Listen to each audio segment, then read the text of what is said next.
There we go. I actually got the sequence right for a change. Welcome to Thursdays with Niko on a Friday. And when Niko pops in, we will cover MLS Cup. We will go over the offseason. We might look at St. Louis City and what they are going to be going through in about 6 hours' time with their expansion draft. And Tom Bogert came up with a list of guys that he would select in this process. We'll see what Niko thinks about that. We've got all 32 World Cup rosters that have been announced and go through some of that if Niko wants to, go over the U.S. men's national team. There's a lot of stuff to get into when Niko Moreno from the Soccer Bar and from Pulso Sports joins us coming up in just a little bit. Once again, reminders of all the other programming. Don't forget to download the Soccer Down Here app available on iOS and Android, and then that way you can catch up with all the programming. If you miss it live on Twitch, it will roll over eventually to other platforms. You can just keep an eye on that as well. So this week on the network, we've caught up with Stephen Short from Lexington as Lexington gets ready for USL League One. We caught up with Coleman Gannon and Marco Micheletto, who got a championship on MLS Next Pro with Columbus Crew 2. So it was good to catch up with them. And Marco, obviously, with ties to our friends at South Georgia Tormenta here off the right shoulder. And he noticed that when we were shooting the 1v1. So it was good to catch up with him. And Coleman Gannon, it was fun to reminisce about his time with Atlanta United 2 and how he took that time and is now applying that. He was headed to college and then just decided to go the open tryout route with Crew 2, made his way in. Got a championship in MLS Next Pro in the first season of the league. They only lost 3 matches that entire season, did Crew 2. And so, the season starts, season's over, you lose 3, you win a title, and you were kind of looking for the season to keep going because it was over before it started almost. It was a very, very quick turn. And so Crew 2, they are champions as well. So that is on the app and the network. Don't forget, it's iOS and Android, Soccer Down Here. And you get to catch all of our conversations that we record during the week, all of our specialty programming with USL League One. And that was a busy week for them last weekend where they ended up getting a champion decided. And South Georgia Tormenta does the rare double on the men's and women's side and get your titles in USL League One. So now with his, let's see, since it's 10, I'm going to say second cup of coffee. Is it the second cup of coffee, Niko? Hey, what is going on, my man? It absolutely is my second cup of coffee, even though it is a holiday today. So I haven't been up all that much, but I said, look, I'm going to be on with my guys in the East Coast. I got to act like it's the afternoon. So I just went up for my second cup of coffee. But as always, it's a pleasure to be here with you, with your audience. Excited with this Mundialista episode. I'm guessing, we're going to be talking about some U.S. national team or, whatever you got for me, but I'm ready, my man. I'm ready. Rapid fire for a half hour covering the world. Oh, okay, so he's going plain. He's making the statement with the mug. It doesn't have to be the mug itself that draws everybody to us. It's the contents of the mug. That's what matters. That's where we are. But let's go back. Let's go back before we get into Mundialista. Let's talk about MLS Cup. And just how off the charts, wacky, crazy, nuts the last 60 minutes were. And where does this one rank for you in MLS Cup history? Greatest matches of all time. You can go ahead and take whatever parameter you want. Where does this one rank for you? Man, it's up there. I mean, this MLS final had absolutely everything that you could have wanted from it. I mean, here were my expectations, and boom, this was what happened. I mean, it just completely blew through it. I mentioned it in a couple of episodes in Spanish, man. You could have not gotten a better script from Steven Spielberg to make this MLS final what it was. For someone like me that has rightfully been criticizing Gareth Bale and some of these other guys that came on to LAFC, I got to say, hey, man, that was worth the whole thing. I mean, whether it was 1 million and all the under the table money in the world, I don't know how much it was, but it was worth it. That moment, that goal was all it took. Going to the game, man, I mean, it was just what we thought, right? It was going to be a battle. It was going to be go for everything.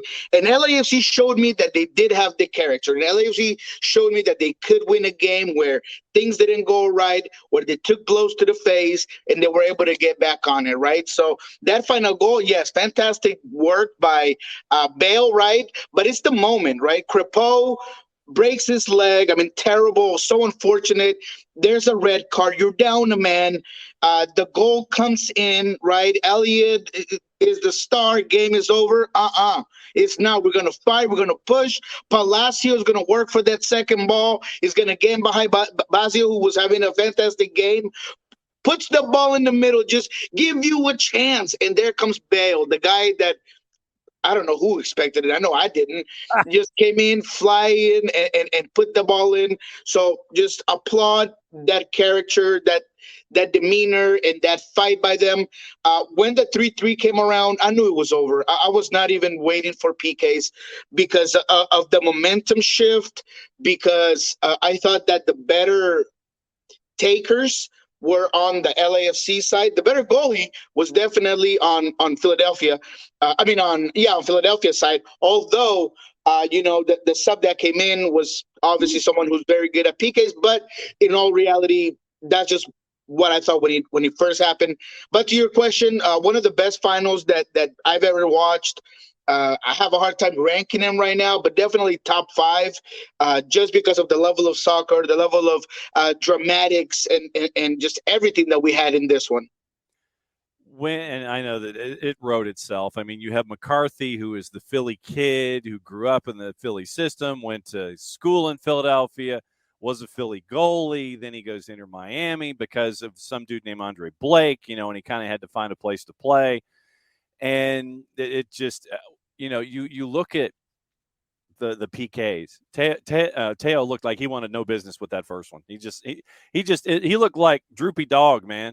Top of the first, he's just kind of like, okay, I know I've got to do this. It's just he didn't no direct eye contact, and the delay seemed to just freak him out internally that much more. Gazdag slips and sends it into row Z up and over the 32-52. And McCarthy, who had been brought in as a PK specialist in the past for Open Cup, he seemed to be able to read everybody and everything. And when Ilie scored the game winner and allegedly got the ish scared out of him when Ilie came running over to him and like jumped up in the I mean, yeah, you're right. Spielberg couldn't write a better one. And what does it say, though, about the season for Major League Soccer? Where from 30,000 feet, just you're up high and you're looking at the season. What does it say about 2022 as a season for Major League Soccer, having it in the way that it did? But what does it say about where MLS is right now? It just speaks of the growth, man. I mean, you had just about everything that you wanted in this one, right? You had players that have come up through the system. You have players that have developed throughout the system, players that were maybe at a bad place and were able to reignite their careers. You had the talent power, you had the names, you had great soccer.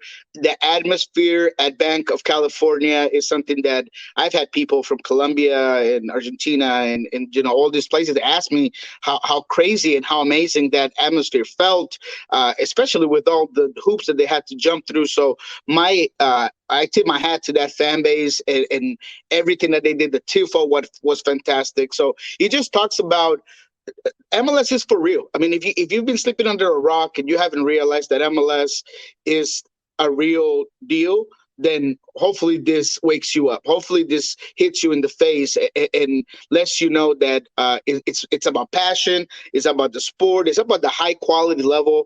A lot of these guys could be playing anywhere in the world and they would be successful, right? I mean, a lot of these players, Chicho Arango, he's been in Europe, he's been fantastic in Colombia here.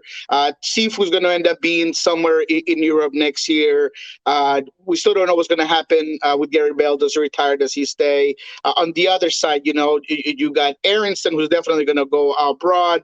We'll see what happens with Blake. You got Wagner, who could easily also be in a European league. So there's just so much in this final, including the viewer rating for that final, which was fantastic. I don't have the numbers in front of me at this time, but it was huge between TUDN, Univision, and the main broadcasting channel for the final. I mean, it was a very good final. Compared to even the Mexican final, that in terms of viewing, in terms of excitement and soccer, it didn't, blow up my skirt. So it's just, this is exactly what we're talking about. Is MLS is the real deal. That's the final conclusion. I applaud absolutely everything that had to do with this season and that final. MLS Cup ratings, let me grab them really quickly because since you mentioned it, 2.155 million viewers, biggest audience for an MLS Cup final since 1997. Big FOX ended up with like 1.4 million folks, and you had, so of course the newspaper that I click on wanted me to subscribe to it, and I'm like, no, I'm not going to do that. So then it turns into something else. So 1.48 million English language viewers on Big FOX, 2.15 million with Spanish language TV included. So that is the huge draw that Major League Soccer's last game ended up with. But now tonight, just when you thought there wasn't an off season, we can take it easy. Everything's cool.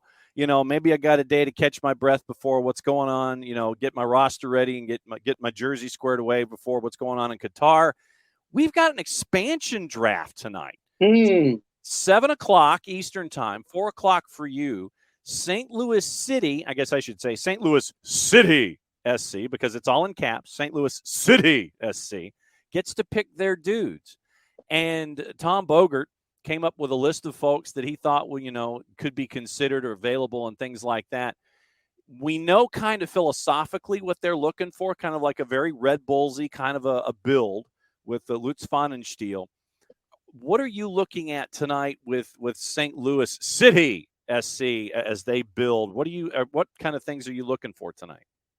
I want to see the approach. Expansion draft can be very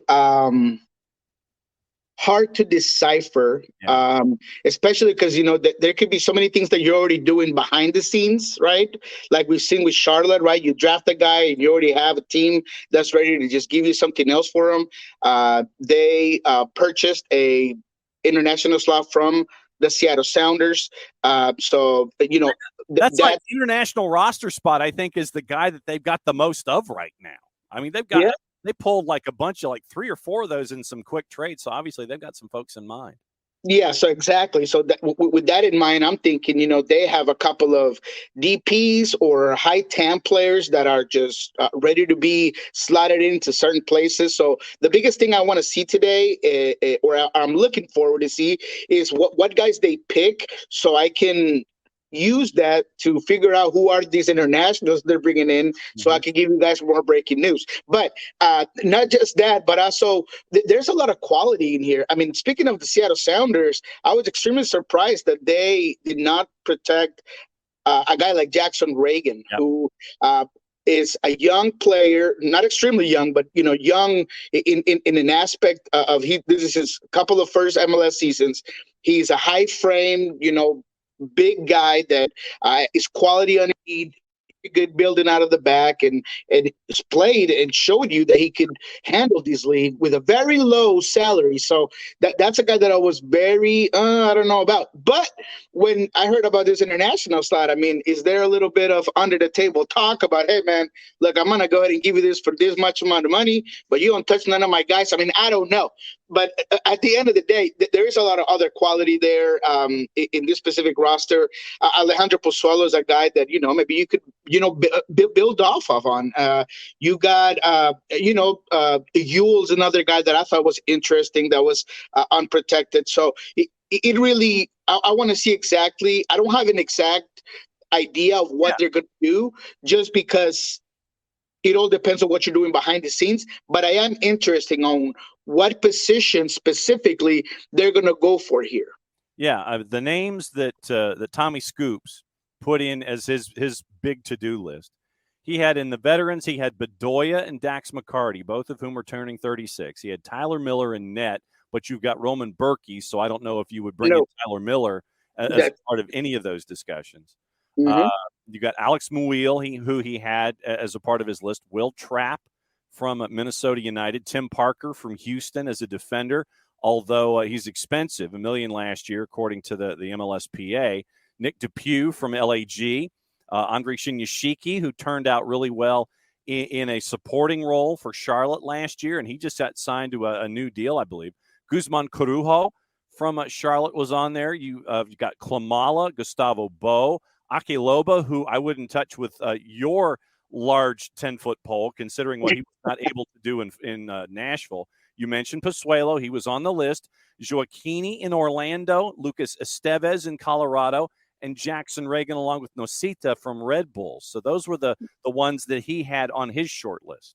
Yeah, Lucas Neves is a guy who I immediately looked onto, right? He's a left back with a lot of projection. He can get forward. He actually was having a very good season initially with Colorado. That team kind of disintegrated within itself, but the talent is there, man. I mean, this guy, he's a game changer. I really do believe he has the qualities of a game changer. I'm not sure what his salary is. I'm guessing he's a little high. But at the end of the day, a guy that's that young with those qualities, he's got that Brazilian chip where he could, just dance right through a one-on-one situation and get at the end line and give you a great ball. So in terms of attributes, tactically and technically, man, this guy's quality. That's one of the guys that if I was starting a team, I would want on my squad, especially because you see the impact that fullbacks have in this league. That is whether I'm playing in a 4-man back line or a 5-man back line or 3 center backs, whatever you want to call it. Those guys are very important. They give you width. They give you back and forth. I mean, that's a guy that I was definitely looking at for sure. Lucas Estevez, according to our friends at MLSplayers.org at the MLSPA, base salary just over $370,000, guaranteed compensation just over $425,000. So that's what you're getting at with Lucas Estevez from Colorado. As if you wanted to bring him that's in, not bad. So Tommy Scoops, his list was this. He goes Bedoya, Muil, Shinyashiki, Reagan, Klamala. So that was how of all those guys that we talked about that he had on his list, he was like Bedoya, Muil, Shinyashiki, Reagan, and Klamala. I don't know if Bedoya would be a guy that I get the experience, I get the leadership, what he brings to the table, still playing wise, but he's had some injury problems. You saw how much he wanted to be part of this final. He just couldn't. I would think that you want to go a little bit younger for his amount of salary for sure. But the other guys I'm all right with. I was looking at a guy, center back for me is a big deal. So Jackson Reagan, if he's not there or if that's not a guy you want, I saw a guy like Jose Quinones for Dallas. He's an Ecuadorian that's gone really under the radar, but he's a quality center back. Hasn't got a lot of minutes in Dallas, but he's definitely someone who I was looking at, particularly there. So a guy like Andre Fontas for Sporting Kansas City, another guy that has been a pillar for that team for a very long time, and whose salary is also economical. So a lot of good guys, a lot of good quality, but you got to trust Tony Scoops. He the man. But yeah, that's just my overall thoughts on that. Jackson Reagan, you mentioned economics, base salary, league min, 65.5. That to me, it seems like there are too many factors there where Jackson Reagan would not be attractive for you. Let me just say this, man. If they don't pick Jackson Reagan, there was, I don't know, some talks with the teams like, hey, man, don't get my guy. Here you go. We'll do you solid later, Yeah, man. I mean, I just can't see it because you're right.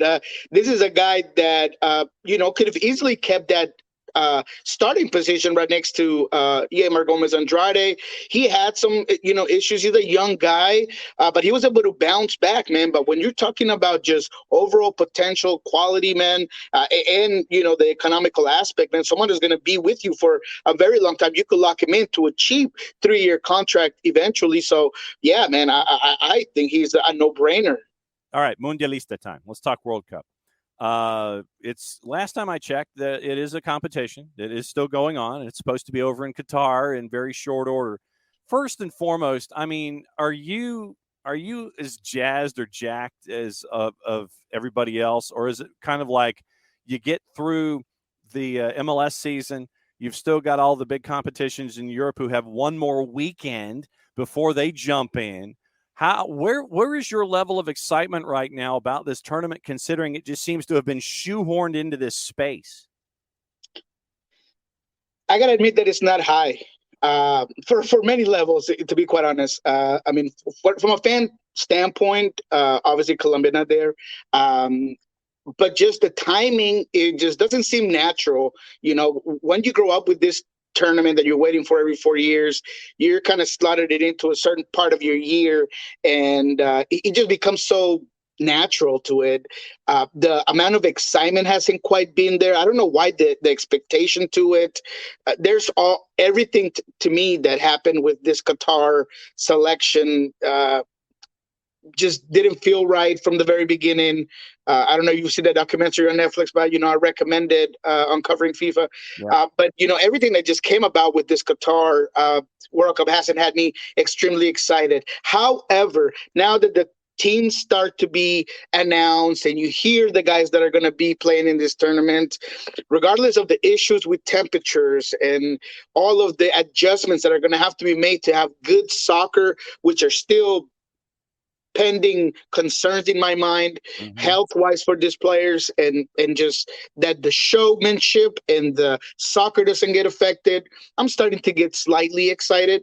This U.S. men's national team coming up, being revealed. Uruguay pushing their guys. Spain, they brought out their list this morning. And you start seeing some of these stars that you want to see playing for their national team. Gives you a little excitement, but I got to admit to you that this is probably the least excited I've been for a World Cup. And that's when, Colombia's missed a couple. So this is not the first one that they've missed. But in particularly, this one, I just haven't been as excited. So with the announcement of all 32, we know who's going. Let's start with the U.S. What were some of the bigger surprises for you, or were the surprises not surprises when Berhalter came out with his list of 26? I mean, they write themselves, right? It's pretty obvious. I don't need to be cliched because it's just the reality. Zach Steffen not being part of it is probably the biggest one to me.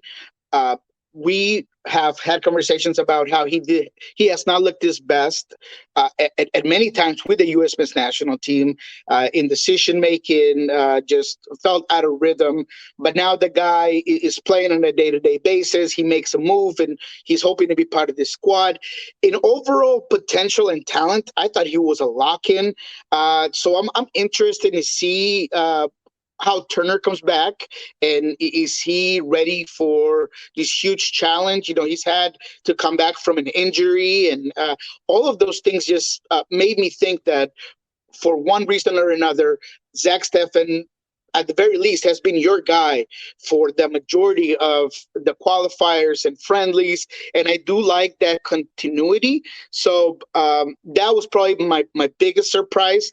Ricardo Pepi, not so much. I thought that there was a lot of different forwards that you can go with, right? And I think people sometimes just see it very specific, but you got to understand that Greg Berhalter has to be ready, and there's an assessment made for circumstantial situations that will present themselves within your group, because that's what you're trying to get out of. You're trying to get out of your group. So I think that the forwards that are part of this team, their profiles can give you an ability to just change a lot of things, right? Greg's been working with a 4-3-3, but all these forwards can give you the ability to maybe go to a 4-2-3-1. You don't really have a big target forward. That probably be my only issue with it. But regardless of, I think Haji Wright is a guy that is in a very good form, that because of his age and experience, Pepe's 19, man. Like, I get that he's playing well, and he's Eredivisie, which, I have my doubts about. I think the quality there, people tend to think that anything in Europe is amazing, anything in Europe is above, standards. But Eredivisie is a very mild, talented league. So because of that, I just wasn't as surprised about the Pepe thing. So if I have to go with one, I just have to go with Zach Steffen. Mackenzie was one of the guys that I thought was going to be part of this squad. I wasn't expecting Rim to be part of it until reports started coming in. So, yeah, I mean, those are three guys that I was surprised about. Arriola is a guy that I thought he was on the outskirts. Yes, he's been a guy that they've consistently called, and he's always been there. But at the end of the day, that winger position is full. And look, at the end of the day, Pariola wasn't going to be a starter. He wasn't going to be a main guy, right? So if I'm going to choose between Jordan Morris and Arriola to be a sub coming in, Jordan Morris has the top speed. He's a better goal scorer. In reality, he can go through the air. He can make those secondary runs, and he can play a striker for you, or he could play out on the wing, right? So versatility, very important for this squad. So yeah, that's basically my surprises and why I wasn't extremely surprised about some of them. But Zach Steffen for me was the biggest one. So now that we've had a lot of nations sit there and say, all right, we want these guys to come in, these guys to come in, we want our rosters. When you've looked at the rest of the World Cup, who are your favorites? And is there an underdog that is kind of lurking that you could sit there and go, yeah, I could see them making a run? Personally, I'm looking at Argentina because of Lionel Messi, and I want him to go out on top. And I don't know if that's my heart talking more than my head in this situation. But right now, I'm looking at Argentina, and I know the list of favorites, and I'll get the juice boxes on the favorites in here in just a little bit. But when it comes to World Cup favorites, who in your mind is top of the ladder? Before I answer that, I'm going to ask you for 2 minutes just to talk about two guys that have been scrutinized, and I've been getting hammered online about it. So I'm going to go ahead and give you this. There are things that I don't necessarily like about the guys called up by the U.S. national team. Yeah. 3 right backs being one of the things that I don't really understand there. But I get, and after hearing and being part of that conference with Greg Berhalter, I think that there is a plan for these guys. Anyone who's saying that Greg Berhalter has a quota of MLS players is an idiot and doesn't understand that who else other than Greg wants to have the best guys to be successful in his very first World Cup. I mean, I don't know what kind of tin hat or foil hat conspiracies you're listening to, but that's just not it.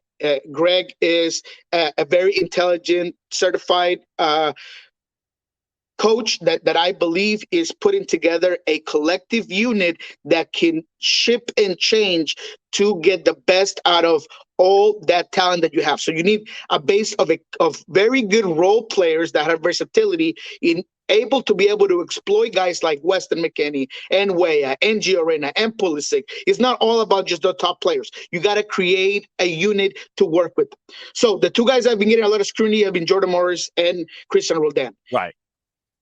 Have their opinion on them. You don't like him. They're not your type of player. That's fantastic. But don't tell me that they did not earn their spot on this squad. Christian Roldan played hurt with the Seattle Sounders after being a crucial component in getting their CCL championship. Had to get a procedure done in his body early enough in the season to come back, rehab, and be ready for the last 2 games of the season, putting his body under all kinds of pressure and challenging situations. This guy is out here at Starfire day in, day out, even after they were done with the playoffs done, team is out. Christian Roldan was there the very next day, working hard to be ready for this. So don't tell me occasional fan or crazy US man that thinks that you're a Euro snob and all these MLS guys have no reason to be on this squad. Don't tell me that they did not earn it. Jordan Morris is a guy who he had to go through a lot of stuff too. This was a comeback year for him. He was a crucial component in getting this team, giving him a chance to get to that playoff spot. He has earned it by being in all of those US men national team camps, showing Greg Berhalter what to do, taking advantage of the situation whenever he got a call up, because he wasn't a guy that was getting constant playtime, and he never disappointed. So don't tell me that they did not earn it. Both of these guys are fantastic.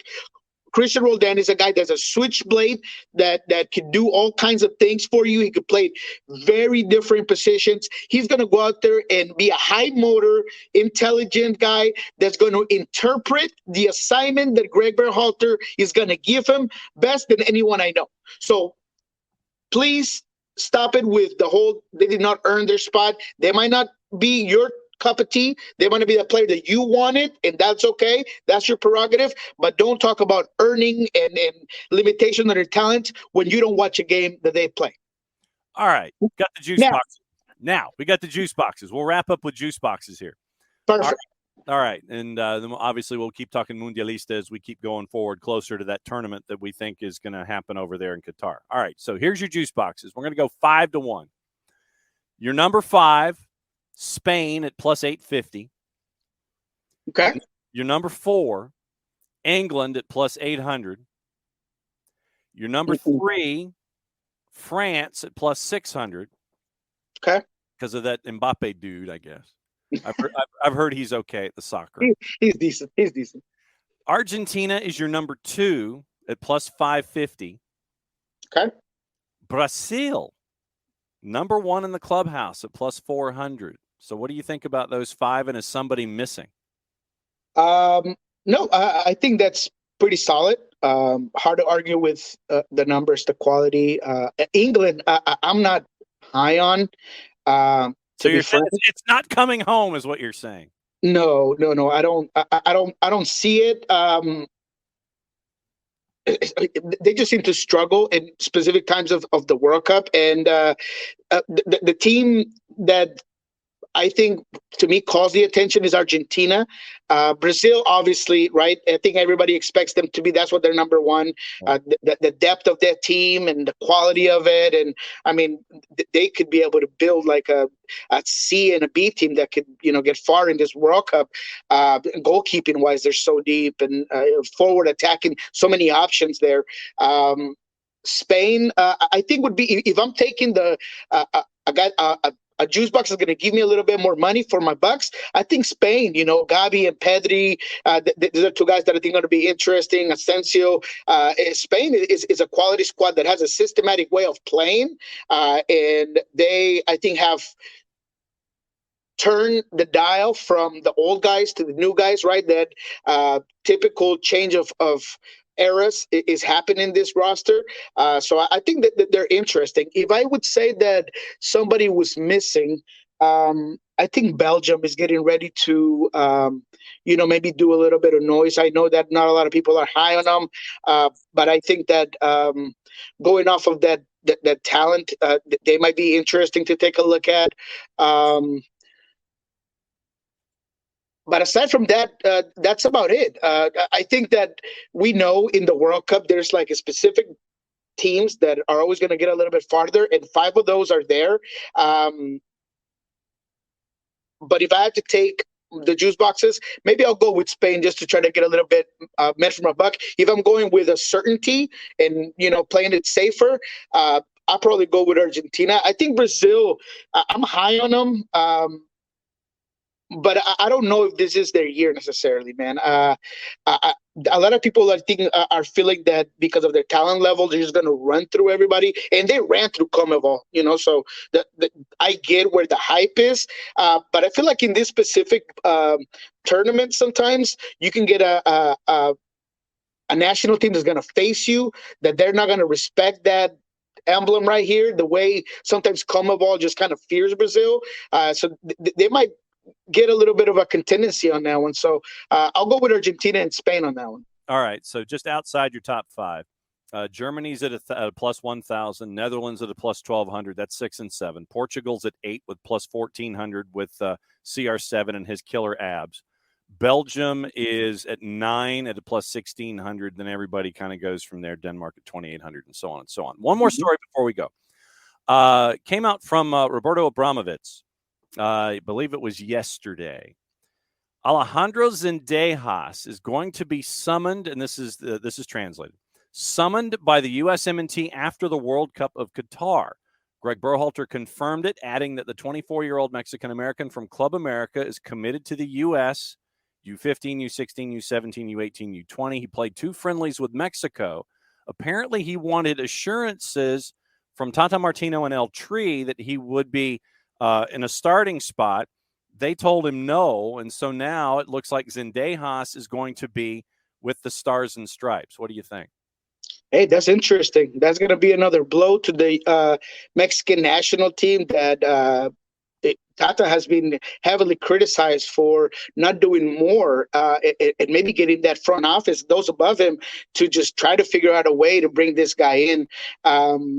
So good for the U.S. national team, as always, ahead of the game when it comes to that subject. I mean, I got to let Ricardo Pepi at some point had a similar desire from both ends. That's going to be a battle that's going to be ongoing forever. And I feel like Mexico hasn't quite realized how important it is to get these guys early. So, good for the U.S. men's national team, right? Mexico in general, I don't know why they have such a hard time when it comes to these dual citizenship situations. So, yeah. All about Cruton, brother. We know about Cruton here in the Southeast when it comes to college football. You got to get on them early, and you got to make sure that if you don't have them at first, you got to find a way to flip him.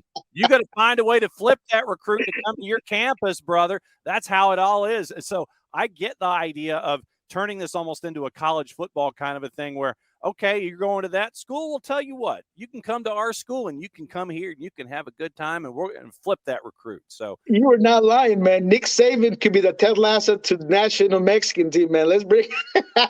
See, there you go. All right, what's going on? What's going on with Soccer Bar and Pulso Sports in the next 7 days? Well, I'm actually hopping on right after this, Pulso Sports Spanish. If you want to get your take on everything we talked about right now in Spanish, just go ahead and wait for this to be over, switch over to Soccer Bar on YouTube.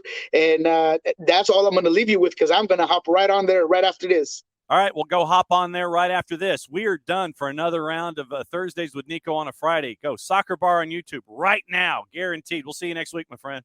Let's do it. All right. Ciao.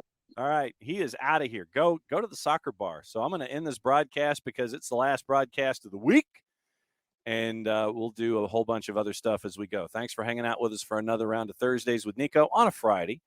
And once again, lest we forget, thanks to all who will serve, are serving, or who have served, and especially to those who never made it home. Quick story before we go. My grandfather, and I know that we've talked about him here on the network a lot, and my grandfather was Battle of Britain, North Africa, World War II, wanted to go to Korea, but they said he was too old, so they had him work in the wind tunnels at the Arnold Engineering Development Center in Tullahoma, Tennessee. And he also wanted to go to Vietnam and serve, but once again, he was too old to do that. There were the stories that he would tell about his time serving this country. And, you can always catch up with Niko Leafy here on the network and get his perspective on what it's like to serve this nation. For my grandfather, he always would tell the funny stories. He would not tell the stories of seriousness. There were two that would always stick in my head that he would tell. One was kind of funny, but kind of serious, and the other was pretty funny. He was in Algeria, I believe. It's either Algeria or Morocco, and it was in North Africa. And he was a bird colonel at the time, and he and his friend, they were both bird colonels, and they were at the base right there at the dock in the port where they were unloading all of this gear for the United States Armed Services as they were fighting there in North Africa. They didn't have any wheels, and so They wanted to get around. They were bored just kind of hanging around on the port and everything that was going on there. So they wanted to get some wheels, and they wanted to kind of take a tour as to, what else was going on in the outside world outside of the port that they were in. And there was this, kid who was probably a kid, 16, 17. He probably fibbed about his age so he could serve. Just absolute private as private can be. And so my grandfather and his buddy, they're walking along all these lines of Jeeps that had just been unloaded from the port, and they're right there on the edge of the water. And so they're going back and forth, and he looks at this random Jeep and he goes, "That's my Jeep. Hey, that's my Jeep right there." And so this young kid private, he's not going to challenge my grandfather. He's bird colonel. He's going to say, "Yes, sir, yes, sir. Oh, yes, sir, yes, sir." And so my grandfather hops in the Jeep, and his buddy in a row over or so, he's sitting there and he's looking, "Hey, in private, yeah, this is my Jeep here." And so once again, you're not going to sit there as a private. You're not going to sit there and challenge two bird colonels. And so my grandfather and his buddy, they took the two Jeeps off from the port, and they just kind of rode them until they were out of gas, and then they just kind of left them. And so, that's what you got to do sometimes when you were a bird colonel. And then when he was flying into Britain, the Germans would jam the Allied radio frequencies. And what they would do is, to everyone who, was wearing a headset, and they would, have their communications with the ground from the air, the Germans would make a point to sit there and identify the battalions and the armed service units that were coming into the country. And they would go onto the jammed frequency, and they would sit there and say, "We welcome the 65th, the 68th, the 85th, airborne. We welcome the Army," on all these kinds of things. And they would break down the units that they knew were coming. And they would say, "We welcome you. We welcome you here to England. We will be seeing you soon." And that was about as close as my grandfather ever got to explaining what it was like to serve his country. He would only tell those kinds of stories. He wouldn't get into the details of losing friends and being, part of combat, those kinds of things. And so what I would ask to you is, remember those who, as I've said, who will be serving, who are serving, who have served, who never came home, who came home differently, and just were not the same person. Be there for them. Listen when they may not want to volunteer information. Just be there to listen sometimes. You don't have to press them to ask what's wrong. Sometimes they may just want to talk, and it doesn't matter what they want to talk about. Just let them talk. Be there. Be an ear for them, because the battles that they fight aren't just external. They're internal battles that they fight every day. So the more that we can be there for them and for these people who valiantly put their lives ahead of all of ours every single day, that's what I would like to ask of you today and every day. And I know that at Veterans Day, I always kind of trot out the same stories and things like that, but just be there for those who have been a part of this country in a military environment, a military identity, because you never know. And they may want to say something, and I'd rather them get that off their chest and be able to have a conversation about it and feel better for just that 10 or 15 seconds that they get to say something. So be there for those who are a part of the military. And as I always say here on Veterans Day, lest we forget. So that'll do it. That's another round of Thursdays with Niko on a Friday. Once again, thanks for hanging out with us. Go to the Soccer Bar on YouTube, because that's where Niko is right now. And he and all of the Soccer Bar folks, they're hanging around and they're telling you everything that's going on in the world. So we'll be back at it again on Monday with a Reaction Monday about anything and everything that happened this past weekend, as we get you ready for what's going to be happening next weekend. I've heard there's a competition that's going to be going on that involves a lot of players around the world. So we'll talk about that. We'll talk about all the other things. Forbidden Door might be open, and we'll just rock and roll from there. Oh, and we got a USL Championship final. We'll have that. We'll talk about that as well on the USL Championship show on Tuesday, when that is released on the network. Don't forget, Soccer Down Here, available iOS and Android. The SDH app has all the programming that we have here at SDH. So once again, thanks for hanging out with us once again for another week of Soccer Down Here. Mucha plata, y'all. And since it is the end of the show and the end of the week, that means I get to do this. Play it safe, everybody. We'll see you next week.